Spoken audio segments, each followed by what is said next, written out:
Police કર્મચારી પર હુમલો તેમજ રાયોટિંગનો ગુનો ડભોઈ પોલીસ સ્ટેશનમાં દાખલ કરવામાં આવેલ હતો, જેમાં બીએનએસની કલમ 109(1) મુજબનો ગુનો દાખલ કરવામાં આવેલો હતો અને એ અનુસંધાને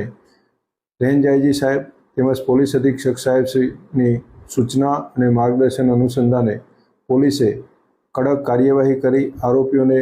ગુનાના કામે ધરપકડ કરવામાં આવેલ હતી. તેમજ આ જ ગુનાના કામે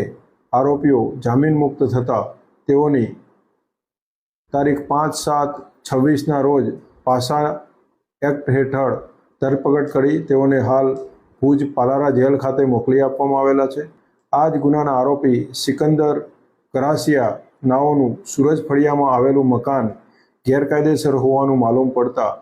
તે અનુસંધાને ડભોઈ નગરપાલિકાને રિપોર્ટ કરવામાં આવેલો અને એ રિપોર્ટના આધારે આજરોજ કાર્યવાહી કરી તેનું ગેરકાયદેસરનું જે સૂરજ